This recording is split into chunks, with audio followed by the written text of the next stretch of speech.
Evidence, testimony और proof, ये तीन वर्ड्स ऐसे हैं जिसमें लड़के कंफ्यूज करते हैं, लोग कंफ्यूज करते हैं और तीनों वर्ड को इंटरचेंजेबली कई बार बोल देते हैं। प्रूफ के जगह एविडेंस बोल देंगे या एविडेंस के जगह टेस्टिमनी बोल देंगे, क्योंकि मोर और लेस ये तीनों ही वर्ड एक तरह के दिखते हैं। हाउएवर ये तीनों में बहुत ज़्यादा तो नहीं बट थोड़े बहुत डिफरेंसेज हैं जो कि हम लोग देखेंगे कि एविडेंस क्या है, टेस्टिमनी क्या है और प्रूफ क्या है। इन तीनों के भी जो माइन्यूट डिफरेंसेज होते हैं उनको हम लोग देखते हैं। ठीक है, देखिए एविडेंस है, टेस्टिमनी है और प्रूफ है।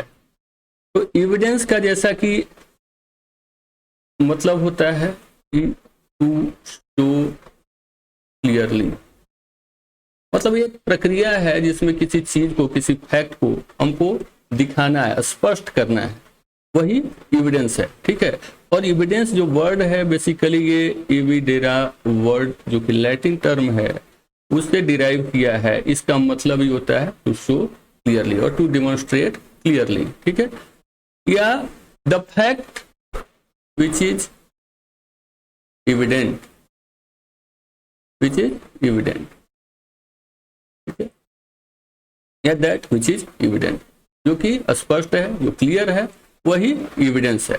तो ये आपने इसका डेफिनेशन समझ लिया। अब एविडेंस में आप देखिए कि दोनों ही किस्म के एविडेंस होते हैं, एक ओरल होता है, एक डॉक्यूमेंट्री होता है। ठीक है, बेसिकली यही होता है, और भी कई तरह की चीजें होती हैं बट ये बेसिकली हम लोग इसको इसी में अभी डिफाइन करते हैं, ओरल और डॉक्यूमेंट्री। तो ये दोनों ही तरह के जो प्रक्रिया है सिद्ध करने का, क्लियर करने का, किसी चीज को दिखाने का, तो वो एविडेंस कहलाता है।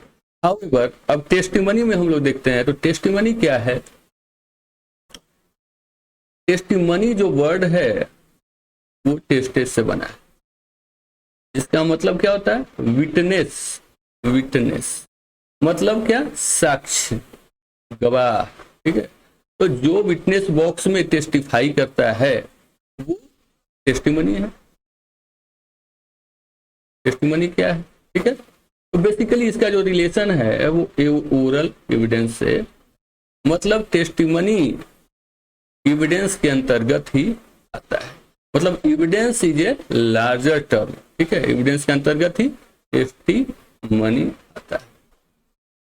ठीक है, अब देखिए दोनों आपने समझ लिया, एविडेंस और टेस्टिमनी में क्या डिफरेंसेज है।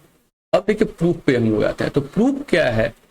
कि result of evidence, result of evidence या effect of evidence, effect of evidence मतलब परिणाम। जो एविडेंस आपने दिया, जो चीजों को आपने क्लियरली दिखलाया, ठीक है, उसका परिणाम क्या हो? तो परिणाम क्या होगा? प्रूफ है। वो चीज जो आपने दिया वो प्रूफ है। अब या तो वो प्रूव्ड होगा या नॉट प्रूव होगा या डिसअप्रूव होगा, बट इसका परिणाम जो होगा वो प्रूफ होगा। ठीक है, तो तीनों के बीच आपने डिफरेंस समझ लिया कि ये जो है प्रूफ, वो क्या है? रिजल्ट ऑफ एविडेंस है, एविडेंस का परिणाम है।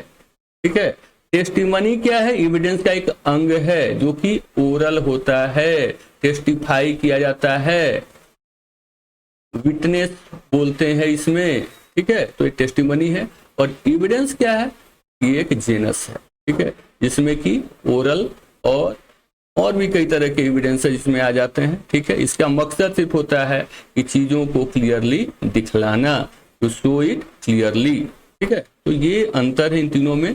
इन तीनों को बिल्कुल डिस्टिंक्टली आप याद रखेंगे और समझेंगे, क्योंकि इसका यूज फर्दर जो है सब्सिक्वेंटली आप जब सेक्शंस को पढ़ेंगे तो इसका यूज बहुत होना है। ठीक है।